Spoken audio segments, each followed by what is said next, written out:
What's good, YouTube, and welcome to the house. Even when it's time to stop, the market just never does. Dragonic Diagram was a very expensive buyout that is already chilling back down on eBay quickly, all the way down to the tune of $35, people quickly listing them, but it does rise relatively, just a few copies back to 40. But this was a huge amount of money for a buyout, and will it pay off?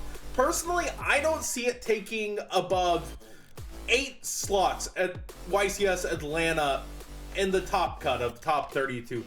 I honestly would think it would be less. I think it'll be around 4. This is a very diverse format, so I think tossing that much money into diagrams and rushing madly for them was a mistake. This does seem to be a targeted buyout, because if we look, Masterpiece has only risen $1, and it's usually what follows after Diagram gets bought out. Like we see the 1369, oh no, $1.70, and we come and look at the rest, and everything's still way down versus market price. The only thing that's actually oddly up is Miriam, and I do give Diagram credit that it gives you access to the True Dracos as well as the True Kings, but this is technically a True Draco as well, despite working like the True Kings. It's just really interesting to me that those two happen to be the only ones above market price. I feel like the resource game with all the cards that are limited at bans, such as Dynamite Knight being gone still, I feel like this deck is still just whelming, although it does mix with Invoked better than perhaps any of the other decks currently out there. Let me know what you guys think of this buyout. Was it a good choice? Because it's quickly going down on eBay. I think it was a poor choice of a buyout. Speaking of crazy prices, there was only one card demise the other day apparently, and now there's just a page of them with a lot listed. I believe the first one was listed at like 26, and everybody lined up behind them instead of going with them. And the one listing has 0% feedback, 19 sales. Interesting. I personally would say, hold off. It's getting reprinted in the Kaiba, I guess, legendary collection, you would call it, where there's a very low quantity of cards this time. I think 100 total cards, and you're getting 30 per pack. Card demises are going to be floating around despite the high MSRP, because vendors are going to be getting that, like the stores, you know, that rip them open, get that for like 16 bucks, and we're going to see card demise, despite being one of the more chase cards perhaps. It'll relatively bring the price down. Hopefully you guys like whatever rarity comes in. It might even be an upgrade to secret rare. And we see on eBay 24 is the lowest over here too. Again, just hold off. Don't go for it. I get that stun is very cool, and if you need this for a YCS, it's understandable. Sell it right after you're finished playing, because stun is always a potential, especially in this format, a potential option to actually steal a YCS and win. Inspector Border is here. We've got 3 Thunder Kings. It's very strong for stun. Somebody actually pointed out to me, what do Trick Stars do to a Thunder King set 4 in game 1? Well, if you're not maining kaijus, you kind of just curl up and cry, really. It's very interesting, but at this price point, hold off if you can. You'll have reprints for national season. Trickstar Reincarnation actually continues to go up a bit at $38 over here on TCG Player versus the $35 I think I showed it last time, and then $42.43 on eBay, so even up further on eBay, with several quantities listed. I guess people are expecting it to be the deck. That's kind of my call to be the deck, as it was only hit for Gofu. But it kind of just has all these answers. And for Burning Abyss or stud decks that play a lot of back row, you've got Light Stages. And Light Stages just going to lock down Bottomlesses, Torrentials, all these cool stun cards we were getting back. But if you're card demising or desiring and getting a lot of back row, Light Stage isn't going to be able to get to everything, but it is going to be huge advantage. And stun decks thrive off trying to get those 1-for-1s and those huge swings. So Light Stage really does hurt stun decks a lot. Candina is at $6.75 now, almost $7. That's pretty crazy.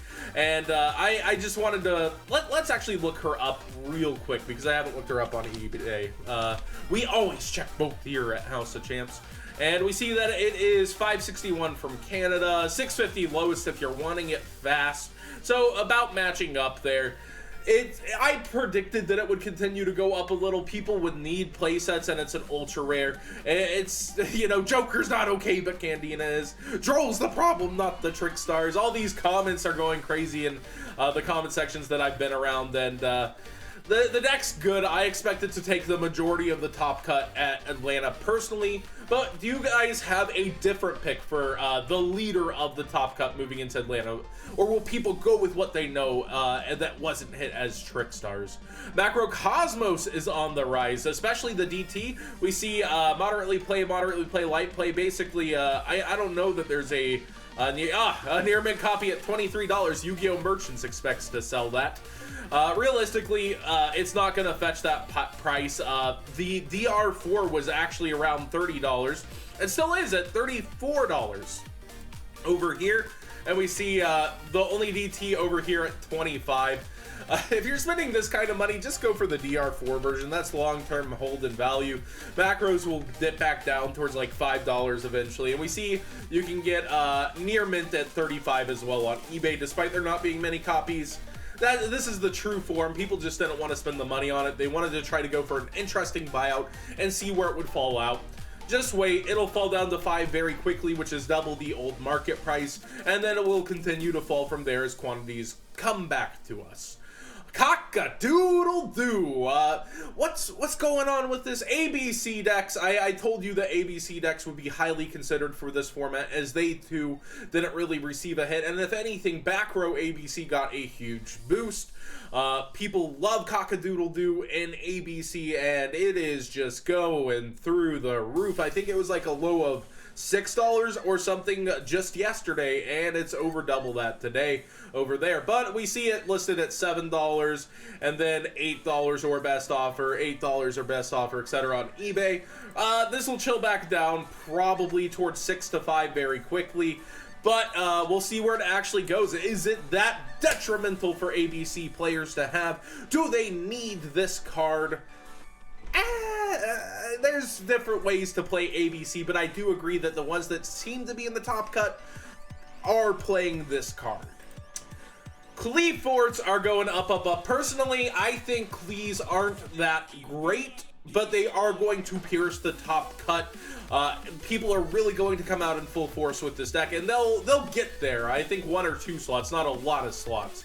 But we see Sacrifice, you know, justifiably going up after the ban list, but also cards like the original Stealth going up ridiculously versus the Megaton variant. Not really. Oh, actually, yeah, that's damage. So yeah, the Megaton variant kind of going up there too. That market price isn't reflected because it probably didn't have sales for a long time. I've noticed that when there's a buyout on something that didn't have sales for a long time, the market price shifts a lot quicker. But yeah, it is really interesting that on all fronts people are that excited about Cleese, that the price, it's just that bought out. It's that crazy to people. I personally think that it is a decent pick. It got support with Cleefort Genius and a huge boost from the ban list. With Cleefort Genius, it's managed to pierce the top cut in the OCG for a decent chunk of their diverse format. And I think this was a decent one, but at the same time, I don't think it's going to be the deck. Even with 1 Towers, you know, even with everything it's got going for it, I don't think it'll be the deck. I think it'll be a deck. And maybe the best stun deck. Maybe the best one to load back rows up with. You can flip your back row, a lot of your back rows, like lose 1 turn before Reincarnation can ever get to it. And they're going to struggle. Any Trickstar players pretty much going to struggle against this deck, as they're going to have trouble getting over the monsters. They're going to need, you know, some way to get over, and a lot of these are immune to Eater of Millions, aren't they? Despite it, you know, they're unaffected by those lower monsters. So that's also very interesting. Just the interaction Cleese will have with the Trickstar decks. And finally, if you have this card, if you have this in your possession and more than 1 copy, and even if you have 1 copy, I would start selling it at the $25 mark immediately. I know that Borlo manages as a 1-of to 2-of, usually a 1-of to keep its value. Firewall was dependent on loops, and we are destined to get that altar art. Please do yourself a favor, save yourself a lot of money that you would be losing and sell your firewalls now. They are not going to last at this price. 27, 28 on eBay, barely moving despite being put the 1 on that ban list. Get rid of them now, and you will eventually, at some point this year or next, whenever, we'll get more alter arts, as it already has 2 alter arts, and we'll see this card definitely get reprinted in the megatons as well. So as a one of, it's just not worth this price point, and you will see it continue to fall from here. So try to get your sales. There's a high quantity on market and people trying to keep the price up. Take advantage of that for yourself. So thanks for watching. What did you think of today's Market Watch? A lot of things going crazy, a lot of just opinionated buyouts, so I have to kind of reflect my opinions back on the meta and the market through that. But it's going really insane, and for the first time in a long time, thanks to the ban list, it's a lot of TCG meta calls instead of OCG looks and OCG like forward thinking. It's a lot of TCG buyouts and not news-based buyouts. It's always interesting when we hit this February stride.